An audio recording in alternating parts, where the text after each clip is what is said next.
नमस्कार दोस्तों, welcome back to my YouTube channel digital service. दोस्तों, आज जहां हमको इंडियन मार्केट में गिरावट दिखाई दी, जहां Nifty 50, Nifty bank, Nifty mid cap, Nifty small cap 100 हमको ज़बरदस्त गिरावट दिखाई दी। वहीं पर एक पर्टिकुलर सेक्टर था शुगर सेक्टर, जहां अगर आप देखें धामपुर शुगर में 8% की तेज़ी, श्री रेणुका शुगर में 3.5% की तेज़ी, ईआईडी पेरी में 1% की तेज़ी और उसके अलावा द्वारिकेश शुगर इंडस्ट्रीज़ में हमको 3% की वृद्धि दिखाई दी। उत्तम शुगर में ये तेज़ी 14% तक की भी हमको दिखाई दी। इसके पीछे के कुछ बहुत बड़े रीज़न्स हैं। साथ ही साथ एक और स्टॉक है आईडीएफसी फर्स्ट बैंक, जो कि अभी हमने 3 दिन पहले कवर किया था और जहाँ पर हमने लॉन्ग टर्म के लिए आपको इस स्टॉक को बाय करने की सलाह दी थी। आज एक नेगेटिव न्यूज़ के आज एक नेगेटिव न्यूज़ के कारण इस स्टॉक में वो गिरावट दिखाई दी। रीज़न्स क्या हैं? हर एक बात हम यहाँ पर चर्चा करने वाले हैं। चैनल पर पहली बार आए हैं तो चैनल को सब्सक्राइब करना बिल्कुल ना भूलें। बिजनेस स्टैंडर्ड का एक आर्टिकल है जहाँ पर आप देख सकते हैं कि बढ़ती मांग के साथ बिगड़ते मौसम के कारण चीनी की कीमतों में वृद्धि होने की उम्मीद से शुगर सेक्टर के शेयर आज फोकस में थे। जहाँ पर आप देख सकते हैं उत्तम शुगर में 52 वीक हाई, धामपुर शुगर या फिर उत्तम शुगर या फिर धामपुर शुगर में हमको 52 वीक हाई भी लगता हुआ दिखाई दिया है। रीज़न क्या है? अगर आप यहाँ पर आप देखें तो भारत 2022-23 के दौरान 32.8 मिलियन टन चीनी का उत्पादन करने की ओर अग्रसर है, जो कि FY 21-22 में इसका प्रोडक्शन 36.5 मिलियन टन का हमको दिखाई दे रहा था। शुगर की डिमांड भी धीरे धीरे हमको बढ़ती हुई दिखाई दे रही है और 2022 में लगभग 27.5 मिलियन टन होने का अनुमान भी यहाँ पर बताया जा रहा है, जिसकी वजह से यहाँ पर हमको शुगर सेक्टर में आज ज़बरदस्त तेज़ी दिखाई दी। आगे और भी न्यूज़ है, अगर आप यहाँ पर देखें तो भारत सरकार ने 31 मई 2023 तक 6 मिलियन टन चीनी के निर्यात को मंजूरी भी दे दी है।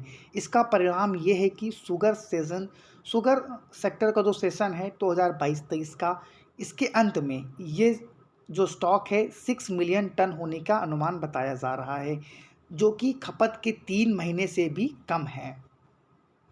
द्वारकेश शुगर सेक्टर का जो शेयर है द्वारकेश शुगर, यहाँ पर इनकी एक एनुअल जो रिपोर्ट है फाइनेंशियल ईयर 2022-23 की, इसमें इन्होंने बताया है कि इंटरनेशनल प्राइस भी काफ़ी ज़्यादा अट्रैक्टिव हो जाएंगे, क्योंकि यहाँ पर टेल विंड है उसके एक बढ़ने के कारण। तो शुगर रियलाइजेशन के लिए ये काफ़ी ज़्यादा पॉजिटिव न्यूज़ बताई जा रही है। उसके अलावा जो डिस्टिलरी बिज़नेस है, जो डिस्टिलरी व्यवसाय है, वो भी सही दिशा में आगे की ओर बढ़ रहा है, जो कि शुगर कंपनियों के लिए बहुत ज़्यादा पॉजिटिव है। एक और बात जो बहुत ज़्यादा पॉजिटिव लगी मुझे, कि भारत का इरादा ऑटोमेटिव फ्यूल, अगर आप यहाँ पर देखें तो ऑटोमेटिव फ्यूल को इंट्रोड्यूस कर रही है। जहाँ पर देखिए, उस न्यूज़ पर हम बाद में आते हैं। यहाँ पर अगर हम देखें तो उत्तम शुगर का क्या कहना है, जो भी इनका एथनॉल ऑटोमेटिव फ्यूल है, ये अराउंड अभी की बात करें तो 10% की डिमांड यहाँ पर हमको प्रेजेंटली दिखाई दे रही है, जो कि कंपनी का टारगेट है इसको 20% तक करने का 2025 तक। अब देखिए, यदि ऐसा होता है तो ये एथनॉल सेक्टर का जब बिजनेस बढ़ेगा तो इसका असर इनकी बैलेंस शीट पर आपको साफ साफ स्तर पर दिखाई देगा।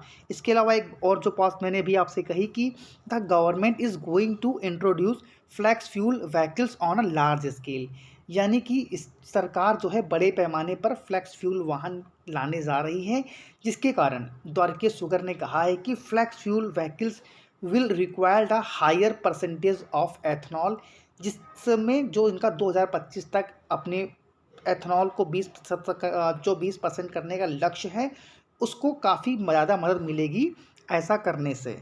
तो यहाँ पर देखिए, ये कुछ रीज़न्स थे जिसकी वजह से आज हमको शुगर सेक्टर के अंदर ज़बरदस्त तेज़ी दिखाई दी। तो अभी भी अगर हम बात करें तो शुगर सेक्टर में बहुत ज़्यादा गिरावट हमें दिखाई दे रही थी। तो इस न्यूज़ के चलते यहाँ पर आज के दिन हमको ज़बरदस्त तेज़ी दिखाई दी है। तो ज़रूर इस बात का जो असर है वो आने वाले समय में भी यहाँ पर शुगर सेक्टर के ऊपर पड़ने वाला है। तो आप सभी से मैं अनुरोध करूँगा कि आप जो भी शुगर सेक्टर के स्टॉक हैं, जिनको आप समझते हो, जो आपको फंडामेंटली स्ट्रॉन्ग रखते हो, उनको आप अपने वॉच लिस्ट में अवश्य ऐड करें। यहाँ पर काफ़ी ज़्यादा वैल्यू बाइंग हमको दिखाई दे रही है। जिस तरह की यहाँ पर रिपोर्ट सामने आ रही है, डेफिनेटली ये एक पॉजिटिव न्यूज़ है। अगर आपने अभी तक न्यूज़ नहीं देखी तो फुल आर्टिकल आप जा कर के बिजनेस स्टैंडर्ड के आर्टिकल्स पर यहाँ पर बारीकी से पढ़ सकते हैं। कई सारे स्टॉक जो हैं आज अपने ग्रुप में हमने डिस्कस भी किए थे, जहाँ पर देखिए त्रिवेणी, धामपुर, राजश्री शुगर, ईआईडी पेरी और भी कई अन्य स्टॉक थे जो हमने आज कवर किए थे।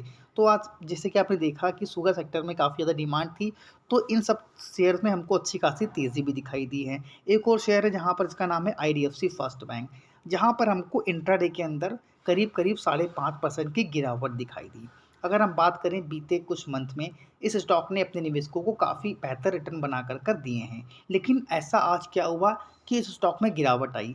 तो यहाँ पर अगर आप देखें तो एक सीएनबीसी का एक आर्टिकल है जहाँ पर IDFC first bank 30% surge in 2023 promotes a downgrade from CLSA on stressed valuation. अगर आप यहाँ पर देखें तो सीएलएसए की एक रिपोर्ट आई है जहाँ पर इन्होंने इनके वैल्यूएशन को काफ़ी हाई बताया है और अभी ये वही फर्म है जिन्होंने अभी इसके टारगेट को 80 रुपीज़ तक का दिया था। लेकिन ये जो टारगेट इनका था वो 2000 मार्च 2024 तक का इन्होंने दिया था। तो यहाँ पर अगर हम बात करें इनके रिटर्न की तो हमको ये समय से काफ़ी ज़्यादा पहले आते हुए दिखाई दे रहे हैं। उसके बाद यहाँ पर इन्होंने अपने जो टारगेट को बढ़ाया भी था जो कि बढ़ाकर 85 रुपीज़ का कर दिया था। तो अगर आज की बात करें तो आज हमको इंट्राडे के अंदर इस स्टॉक में 82 रुपीज़ के हाई भी लगते हुए दिखाई दिए थे।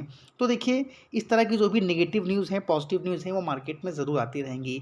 लेकिन आपका जो लक्ष्य होना चाहिए उस वो क्या होना चाहिए कि कंपनी का बिजनेस कैसा है, कंपनी क्या ईयर ऑन ईयर बेसिस पर अपने बिजनेस को ग्रोथ कर पा रही है, क्या अपनी लोन बुक कंपनी बढ़ा पा रही है, क्या अपने एनपीए को, जो कि एक बैंकिंग सेक्टर के लिए काफ़ी ज़्यादा महत्वपूर्ण पहलू होता है, अगर कंपनी अपने एनपीओ को कम करती है तो बैंकिंग सेक्टर के लिए काफ़ी ज़्यादा पॉजिटिव चीज़ें हैं। आप सभी को ये चीज़ भली बात ही पता है। तो देखिए अगर आप बात करें आईडीएफसी फर्स्ट बैंक की, तो मैंने इसका प्रीवियस वीडियो हमारा आया था जहाँ पर हमने इनके डिटेल से एनालिसिस करी थी, जहाँ पर देखिए इनकी जो सेल्स ग्रोथ है, कंपनी का जो रेवेन्यू है, कंपनी का जो आपका लोन है, लोन बुक भी काफ़ी ज़्यादा बढ़ती हुई दिखाई दी है। उसके अलावा इनका जो प्रॉफिट ऑफ मार्जिन है वो भी हमको इंक्रीज़ होता हुआ दिखाई दिया था, जिसकी वजह से इस स्टॉक में काफ़ी ज़्यादा पॉजिटिविटी मुझे दिखाई दे रही है। देखिए शॉर्ट टर्म अगर आपका व्यू है तो ये चीज़ें देखिए घटित होती रहेंगी। कई बार स्टॉक क्या है, लगातार कोई भी स्टॉक देखिए अपसाइड नहीं जाता है। ये जो न्यूज़ है पॉजिटिव नेगेटिव ये आपको डेली बेसिस पर दिखाई दे सकती हैं, लेकिन लॉन्ग टर्म में आपका लक्ष्य होना चाहिए कि कंपनी अपने बिजनेस को ईयर ऑन ईयर बेसिस के ऊपर बढ़ाती हुई दिखाई देनी चाहिए, जो कि आईडीएफसी फर्स्ट बैंक करती हुई नज़र आ रही है। तो लॉन्ग टर्म व्यू है तो इस गिरावट में आप एक अपॉर्चुनिटी ढूंढिए जहां पर आप इस स्टॉक को बाय ऑन डिप की स्ट्रेटजी से अपने पोर्टफोलियो में ऐड कर सकते हैं। तो घबराने वाली बिल्कुल भी बात नहीं है। स्विंग ट्रेडिंग का आपका था तो आप यहाँ पर प्रॉफिट बुक कर सकते हो, लेकिन अगर आप एक लॉन्ग टर्म व्यू लेकर आए हैं इस स्टॉक के अंदर तो ज़रूर आप आईडीएफसी फर्स्ट बैंक को गिरावट में ऐड कर कर चल सकते हैं। आई होप कि ये वीडियो आपके लिए काफ़ी ज़्यादा हेल्पफुल रहा होगा। अगर आपकी कोई भी क्वेरी अभी भी है तो आप हमें कमेंट बॉक्स में कमेंट ड्रॉप कर कर पूछ सकते हैं। मैं इस चैनल के ऊपर डेली बेसिस पर उन स्टॉक्स के बारे में भी बात करता हूँ जहाँ पर आप स्विंग ट्रेडिंग के ज़रिए कुछ प्रॉफिट भी जनरेट कर सकते हैं, जिससे रिलेटेड काफ़ी सारे वीडियो हमने डाल रखे हैं। वीडियो नहीं देखे हैं जाकर देख लीजिएगा, काफ़ी ज़्यादा हेल्पफुल वीडियो रहने वाला है। जो लोग चैनल पर पहली बार आए हैं, अगर आपको वीडियो अच्छा लगा हो तो वीडियो को लाइक करना और दोस्तों के साथ करना भी बिल्कुल ना भूलें। Thank you for watching this video. जय हिंद, जय भारत।